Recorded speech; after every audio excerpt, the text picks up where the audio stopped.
Halo, saya Rizky Turama dan di kesempatan kali ini saya akan ngobrolin teori Jameson.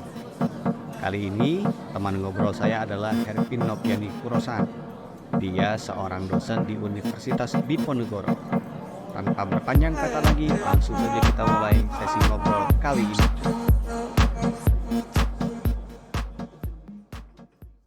Assalamualaikum, Hervin. Apa kabar? Waalaikumsalam warahmatullahi wabarakatuh. Sehat Ki, apa kabar? Alhamdulillah sehat juga. Eh, Sekarang posisi lagi di Semarang. Semarang nih bos. Iya betul, Mas Rizky. Kamu, kamu dosen di universitas. Di Ponegoro, Semarang. Dan kali ini kita akan ngobrolin teori Frederick Jameson ya. Oke, siap. Ntar dulu, kasih pengantar dulu. Ini teori ini kalau nggak salah kamu pakai di tesismu ya. Iya, dulu pakai tesis pakai salah satu teorinya Jameson dulu.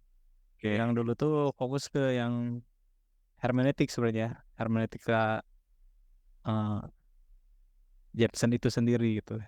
hermeneutika, Jadi kan banyak hermeneutika. teori-teori yang lain gitu ya. Cuman yang Coba. lebih ke interpretasinya gitu ya. Nah, kalau di hari ini kita akan bahas teorinya Jameson yang mana ya? Pendapatnya Jameson yang Ya mana? mungkin apa ya, mungkin Jameson secara umum aja gitu ya. Oke, Kenapa mantap. oh, Oke, baik, kenapa guys. kenapa sih Jameson gitu? Mm-mm. Oke. Ini karena aku juga sendiri tidak terlalu akrab nih dengan Frederick Jameson. Boleh ceritakan dulu siapa sih Frederick Jameson ini? Jameson ya, jadi Jameson tuh menarik ya, jadi bagi saya menarik ya karena memang eh, dia punya spektrum teori yang banyak, luas gitu ya, spektrumnya luas.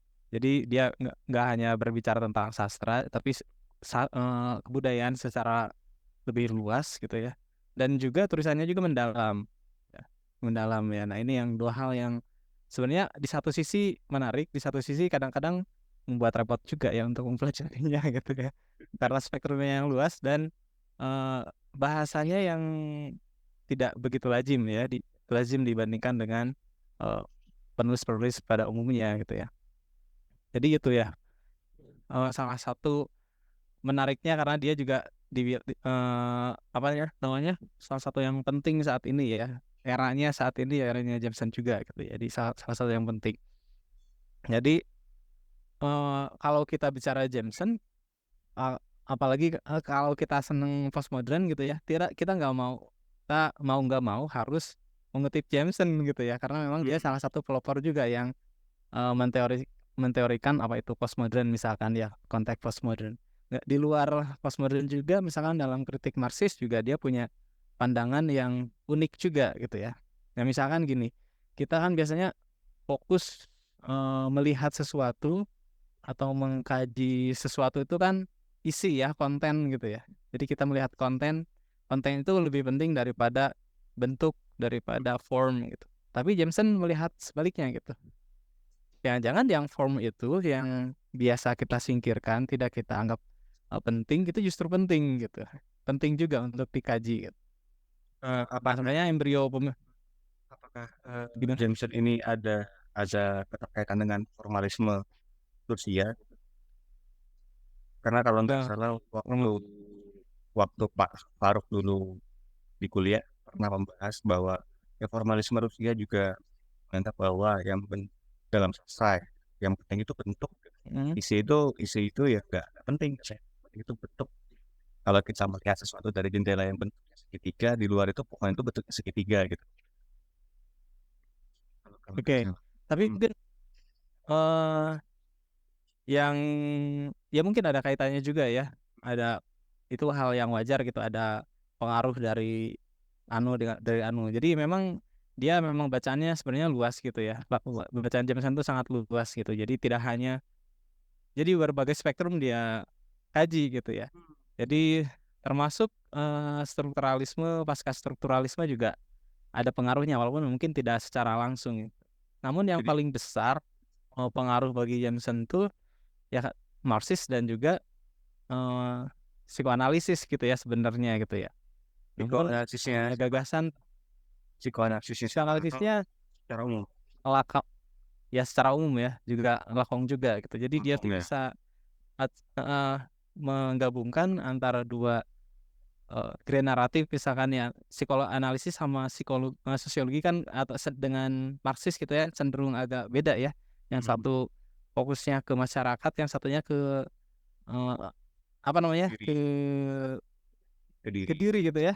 Nah itu dia bisa menyatukan itu gitu seakan-akan menyatukan itu jadi dua meminjam dari dua hal grand naratif tadi tapi dia bisa menyatukan menjadi yang khas dirinya gitu seperti itu.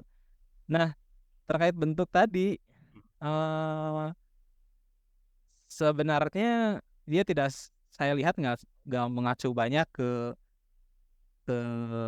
formalisme Rusia gitu ya. Cuman ada pengaruh seperti misalkan Northrop Frye gitu ya, yang Apa itu non berbau berbau naratif seperti itu juga ada pengaruhnya ke dia. Itu yang kuat di sana Northrop Frye gitu yang pengaruhnya. Terutama pas yang dulu waktu di buku yang The Political Unconscious gitu. Jadi pengaruh Northrop Frye yang kelihatan banyak eh, masuk ke Jameson gitu ya. Oke. Kalau Jadi yang lain berarti menurutmu salah satu pandangan pentingnya Jameson ini adalah bahwa bentuk itu lebih penting daripada isi gitu ya. nah sebenarnya nggak sepenuhnya gitu juga ya. Maksudnya dia melihat ada potensi ya bahwa bentuk itu hal yang penting juga untuk dipelajari gitu ya. Oh gitu. Penting dalam pengertian ada muatan politisnya juga di dalam bentuk gitu ya. Oke, Jadi boleh kalau strukturalisme dijelaskan. kan, kalau strukturalisme kan lebih lihat bentuk sebagai diautomatisasi kan ya, diautomatisasi tadi gitu. Nah kalau Jameson melihat bahwa di dalam bentuk sebenarnya bisa memanifestasikan kecenderungan ya politik seperti itu ya. Ada tidak bisa terlepas dari politik juga gitu ya. Misalkan bentuk postmodern yang sekarang itu juga misalnya bentuk sastra yang postmodern juga sebenarnya di bawahnya ada determinasi politik dan ekonomi juga seperti itu ya. Nah semacam itu ya. Nah ini awalnya munculnya di bukunya yang di Ideology of the Form gitu ya. Terus itu munculnya di sana. Teman kulminasinya memang untuk yang ideologi bentuk mulai di The Political Unconscious gitu ya. Yang The Political Unconscious ya. Dan terus itu masih menjadi nafas yang kentara gitu ya walaupun berbicara tentang hal lain dengan buku-buku yang lain sebagainya gitu seperti itu. Termasuk the Logic of the Late Capitalism itu yang postmodern itu ya. Postmodern or the Logical of the Late Capitalism itu ya yang menjadi buku babonnya salah satu buku babonnya postmodern gitu seperti itu Ki. Oke, oke. Nah, apa asumsi selain tadi ya bentuk itu punya potensi? Terus bisa dicontohkan Pit, gimana sih maksudnya bahwa bentuk itu bisa punya potensi untuk atau punya kekuatan juga untuk diperhatikan? Maksudnya gimana? Oke ya. Misalkan gini, apa namanya? Postmodern ya, perdebatan Hmm, tentang postmodern gitu ya. Nah, perdebatan postmodern kan banyak ya ahli yang melihat postmodern itu misalkan seperti Yahya Hassan gitu ya. Yahya Hassan itu kan melihat postmodern itu sebagai gaya gitu ya. hmm, Gaya atau style gitu, style yang nampaknya terbebas dari pengaruh politik gitu ya. Itu hmm, kan postmodern juga bentuk kan ya, bentuk style bagi Yahya Hassan gitu ya. Tapi dia melihat bahwa bentuk tersebut itu bentuk yang dalam pengertian poststrukturalis gitu ya. Seakan-akan nggak ada relasinya dengan eh, politik gitu ya.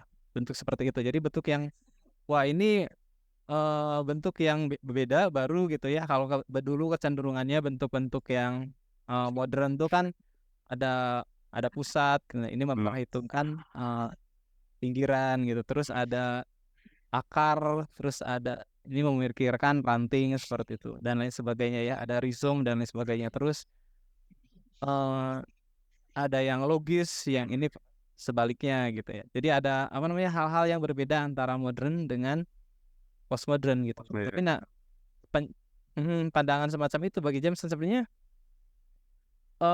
hal yang tadi juga itu dipengaruhi juga oleh politik juga. Sebenarnya bentuk yang semacam itu tuh adalah dipengaruhi atau determinasi oleh eh, itu adalah logika berpikir yang dipengaruhi oleh mode produksi late kapitalisme, kapitalisme lanjut gitu ya.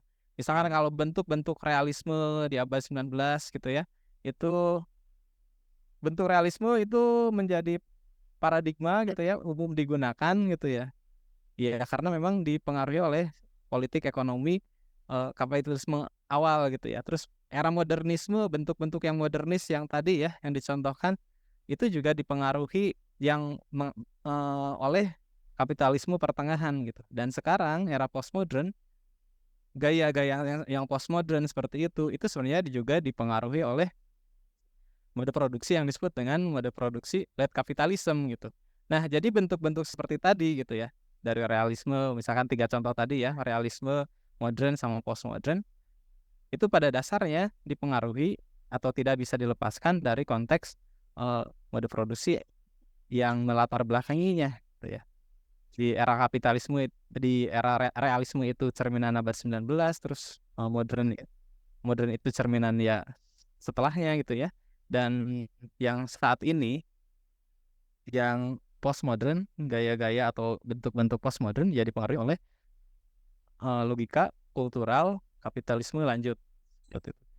Dari apa yang kamu jelaskan tuh kayak terlihat cukup jelas ya itu hubungan pikirannya Marxis dengan Jameson di sini. Dari kode produksi itu. Oke, boleh silakan dilanjutkan lagi gimana Pit? Terus apa lagi kira-kira dari Jameson? Ya, uh-uh. Ya, ya tadi seperti itu ya. Melihat bahwa nggak ada relasinya antara jadi sebenarnya postmodern itu adalah terjemahan langsung atau apa ada bisa dibilang penerjemahan langsung ya. Postmodern itu istilah di dalam kajian kultural gitu ya, istilah kebudayaan, sedangkan late capitalism itu istilah ekonomi gitu ya. Jadi ekonomi, jadi postmodern ada gitu ya di bawah atau dideterminasi baik secara langsung tidak langsung oleh kapitalisme lanjut seperti itu ya. Nah Jadi ini dia mungkin pandangan ini berbeda misalnya berjalan secara paralel gitu ya, saling berkaitan kedua ya, antara budaya betul gitu ya. sama Jadi mode produksi gitu ya. iya benar betul gitu ya. Yang budaya yang manifest tadi adalah ya ada determinasi dan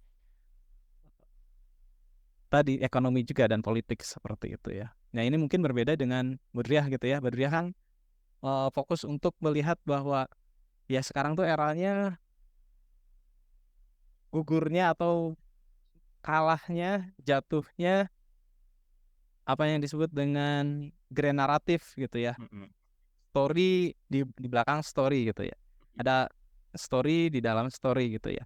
Misalkan Mas Rizky kalau nulis novel cerpen kadang-kadang sih ada narasi yang menceritakan narasi lagi gitu ya. Misalkan eh, ada kesadaran semacam itu ya. Itu kan mungkin salah satu contoh postmodern juga gitu ya.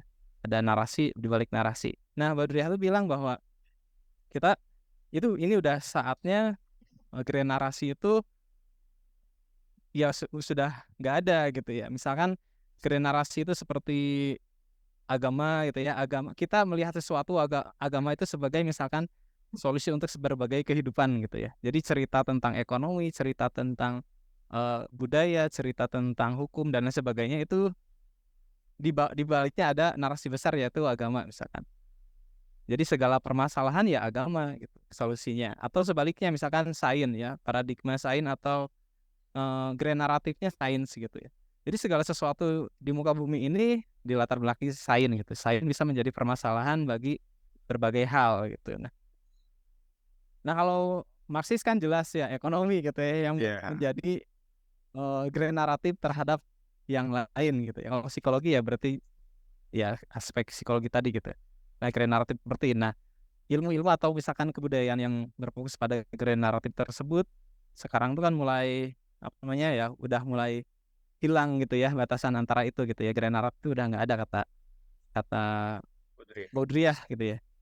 Heeh, seperti itu. Tapi bagi Jameson itu agak lucu gitu ya. Bilangnya gitu. Agak lucu karena kalau ya karena memang ya kayak tadi gitu bentuk kultural itu ya pada dasarnya ya nggak bisa gitu dilepaskan dari grand narrative gitu. Dari grand narrative tadi. Jadi Karena seperti Jameson itu. Jameson itu menentang Baudrillard juga gitu ya. Iya, kalau Baudrillard kan ya karena pasca strukturalis ya. Jadi apa namanya melepaskan diri dari makna gitu ya. Jadi menangguhkan makna gitu ya. Sedangkan Jameson ya tetap ada makna di baliknya gitu ya. Ada basisnya ya. Ada pengaruh ya misalkan basis tadi, basis grand naratif atau ekonomi gitu ya. Jadi itu nggak bisa dilepaskan gitu dari itu gitu ya. Seperti itu ya. Itu tadi kan berarti apa Jameson secara umum gitu ya. Dia memandang budaya secara umum gitu ya. Bahwa budaya itu tidak terlepas dari mode produksi. Eh, Kira-kira kalau untuk penerapan aplikasi teorinya gimana itu, Vin? Bisa Mm-mm. dikasih contoh? Ya bisa misalkan ada orang sebenarnya gini ya kalau teori yang mana dulu misalkan kalau yang teori postmodern juga bisa misalkan yang tadi ya karena terkait postmodern. Misalkan kan ada yang membedakan misalkan Thomas Pinkon dan lain sebagainya itu kok mirip-mirip aja gitu dengan yang lain gitu. Atau misalkan yang eh, teori ya banyak sih sebenarnya ya. Yang paling baru misalkan yang ini ya Mas, Kalau yang buku yang dari Jameson sendiri, Antinomian of Realism. dari Ah, Jameson sendiri. oh ya dari ya Antinomian of Realism. Jadi Antinomian of Realism itu dia melihat bahwa semua karya sastra itu sebenarnya ada dua gitu. Yang satu realisme yang sisanya adalah lawan dari realisme gitu. Jadi sebenarnya Oke. pada dasarnya seperti itu. Kalau Gimana maksudnya itu? mendasarkan gitu ya. Iya gitu ya. Ya kita bayangkan gitu realisme seperti apa gitu ya. Ada Hmm. lawannya misalkan. Mesti yang lain tuh ya sebenarnya antinomi terhadap realisme gitu. Misalkan ada apa realisme magis gitu ya. Benar tetap aja pada dasarnya itu adalah lawan untuk realisme juga gitu ya. Dengan menambahkan aspek magisnya.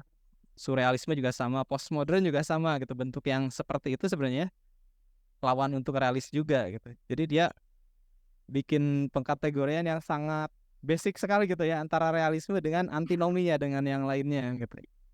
Itu di sana juga kita bisa mengukur itu gitu ya, bisa mengukur ya bentuk-bentuk yang ada kultural yang ada gitu ya. Yang sebenarnya pada dasarnya ya juga adalah eh, antinomi dari realisme gitu. Juga tadi ya misalkan atau di Archaeology of the Future gitu. Ketika kita bikin menulis tentang masa depan gitu ya, misalkan science fiction gitu ya. Sebenarnya pada dasarnya itu terkait dengan masa sekarang gitu ya. Oh, Jadi basis dari kita proyeksi ke depan ke masa depan itu sebenarnya berbasis pada kondisi sosial ekonomi saat ini gitu ya. Jadi kamu mau berbicara surrealis, mau berbicara apapun gitu, termasuk berbicara science fiction yang jaraknya ke masa depan gitu ya. Itu sebenarnya basisnya pada kondisi saat ini gitu. Jadi ya nggak bisa melepaskan dari itu gitu ya. Pada aspek seperti itu. Misalkan di Archaeology of the Future. Mas Krisi misalkan yang sampah smece gitu ya bercerita tentang apa namanya dan masa depan gitu ya masih ingat aja kan cerpen itu. ada bisa diurus ya misalkan bisa ditelusuri gitu ya dengan teori itu gitu ya bahwa ya basisnya saat ini juga Berarti yang misalnya kayak yang apa novel-novel distopia kayak Hunger Games, Maze Runner segala macam itu sebenarnya itu nggak bisa dilepaskan dari mode produksi masa kini. iya betul jadi Sebenarnya seperti itu ya basisnya tetap tetap aja gitu ya, tetap aja berbasis tetap ada ya berkaitan dengan apa yang terjadi ya sekarang. pada ekonomi dan yang terjadi saat ini gitu. Itu juga dengan Harry Potter misalnya walaupun misalnya dia dunia sihir yang beratah gitu ya. tapi tetap aja sebenarnya itu tetap tidak lepas dari budaya dan mode produksi yang ada pada zaman saat Harry Potter dibuat gitu ya. Nah, kurang lebih seperti itu, betul. Ya. Oke, jadi itu pandangan yang ada di Jameson. Ada lagi nggak kira-kira? Ya lumayan ya, lumayan.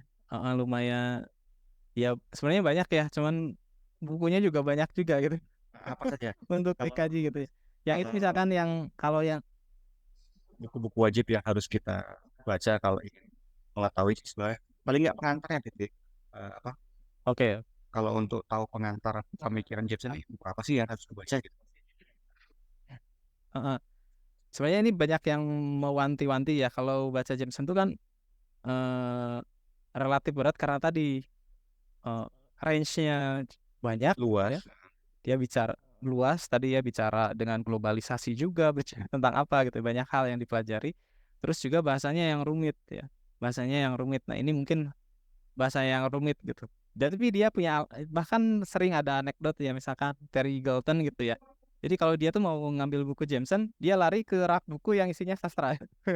Karena gaya menulisnya, dia mengakui seperti itu gitu sih, apa Terry Galton gitu ya.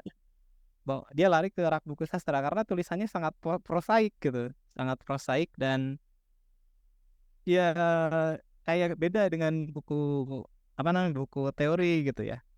Dan kalau dia pernah membaca gitu buku antar misalkan ngebandingin antara tulisan Jameson sama tulisan eh, siapa namanya Michael Hart gitu yang sama-sama materialisme kultural gitu, atau siapa namanya ya pokoknya ya Michael Hart itu ya, rasanya beda gitu ya, yang satu sangat to the point, yang satu sangat rumit untuk dibaca ya. Tapi kerumitannya itu terbayar gitu ketika kita membacanya tuh, wah, ini caranya dia gitu untuk memvisualisasikan gitu ya gagasannya, dan jadinya nampaknya jadi lebih vivid gitu ya ketika kita bisa memahaminya dengan baik dan menjadi kebahagiaan tersendiri.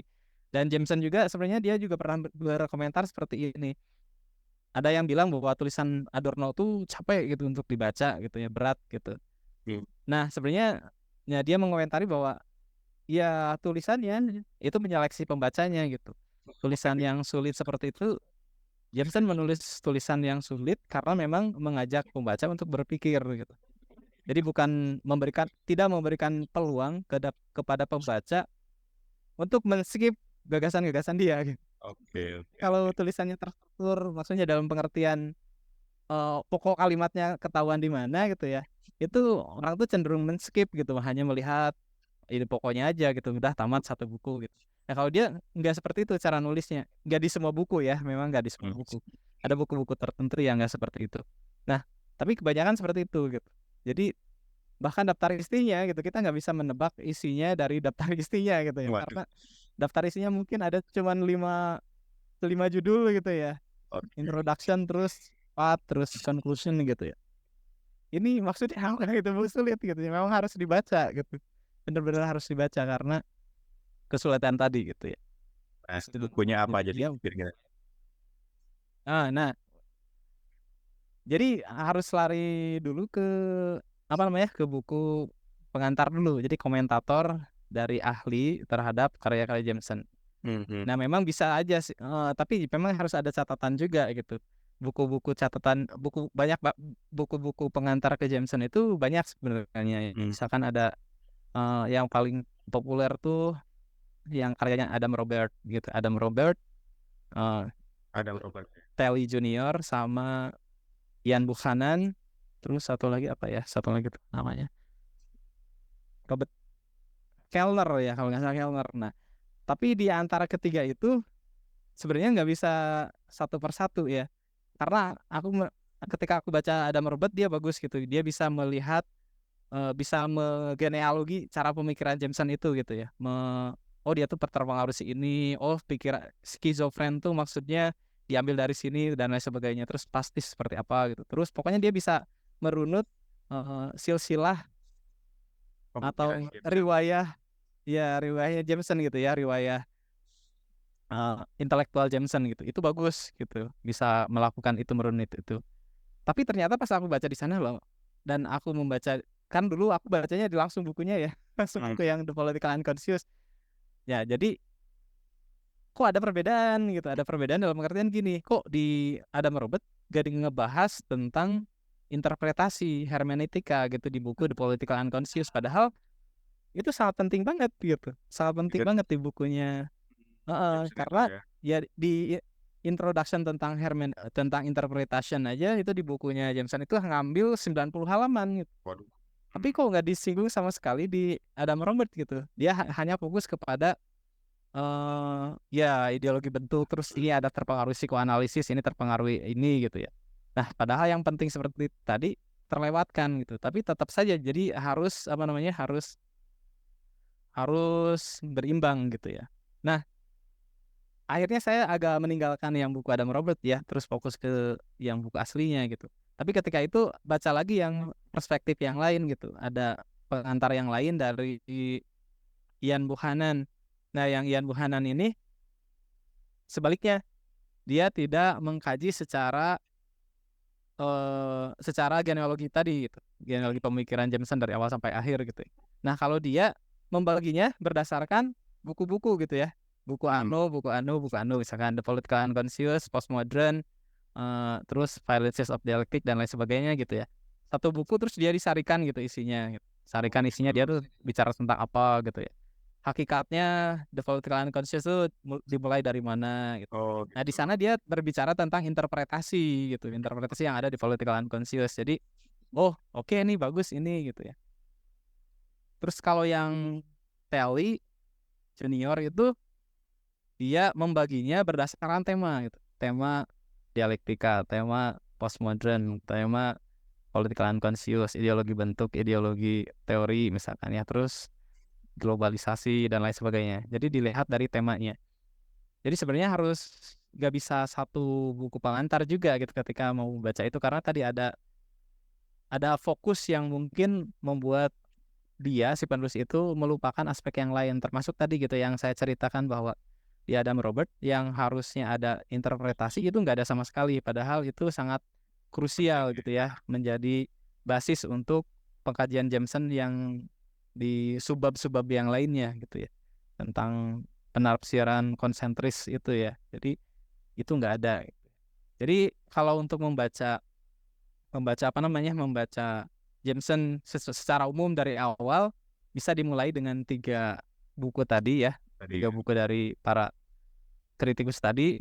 Nah, kalau udah mau langsung ke Jameson, bacanya di 2 ini dia, The Political Unconscious sama Postmodern or the Logic of the Late Cultural Logic of the Late Capitalism gitu ya. 2 itu yang penting karena sebenarnya 2 hal itu yang sebenarnya yang nafasnya itu akan selalu muncul di dalam buku-buku yang lain ya, termasuk Antinomy of Realism gitu. Terus The Fable of Aggression dan lain sebagainya, itu nafas-nafas The Political Unconscious sama The Postmodernnya itu masih kuat terasa gitu ya.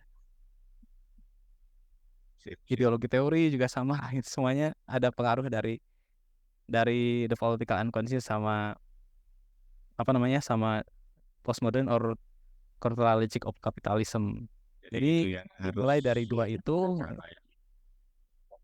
pikirannya Jameson. Oke, berat ternyata ya. Berat. Walaupun cuma ngobrol ini berat ternyata. Walaupun cuma ngobrol ini juga tapi terasa berat. Tapi menantang. Oke. Iya, itu ya. Sesuatu yang harus menjadi sesuatu pemantik, jadi pemantik untuk orang-orang yang tertarik dengan teori-teori seperti ini. Oke, terima kasih Erwin sudah membagikan pengalaman bacanya, teorinya. Ini sangat berat gitu ya, terasa berat banget. Aku juga ngerasa berat banget kayak teori, kayak seperti katamu tadi ya, sangat luas gitu ya. Kayak dari apa yang kamu sampaikan juga itu kayak luas, tapi penting mas dipelajari. Ada kata penutup mungkin, Erwin? Ya, ya itu tadi karena kita waktunya terbatas ya. Jadi pembicaraanku gak bisa spesifik misalkan ke The Political Unconscious gitu, karena perlu juga membahas postmodern Terus ketika mau bahas postmodern, aduh nggak bisa lama-lama di postmodern juga karena harus yang lain gitu ya Iya. yang dibahas juga gitu.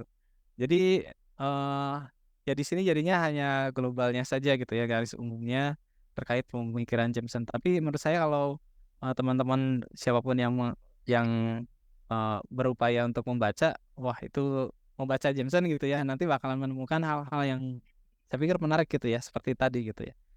Di mana dia berdebat dengan orang-orang lain gitu, bagaimana dia tidak bisa dilepaskan ketika kita mau ketika kita mau menulis atau mengkomentari atau mengkaji terkait postmodern, kita nggak bisa Ada lagi. lepas dari harus mengutip dia gitu dan lain sebagainya. Dan peranannya yang unik di dalam kritik sastra Marxis juga gitu ya. Dan di sisi lain juga ya walaupun dia bukan berasal dari tradisi pasca strukturalis, sebenarnya dari tulisan-tulisannya itu banyak mendekonstruksi pemikiran-pemikiran yang paradigmatif yang ada pada saat itu gitu. Jadi sebenarnya dia dekonstruktif tapi nggak dalam dalam tradisi pasca strukturalis gitu. Nah, itu juga menarik ya untuk dikaji lebih lanjut gitu ya. Begitu barangkali Mas Rizky ya.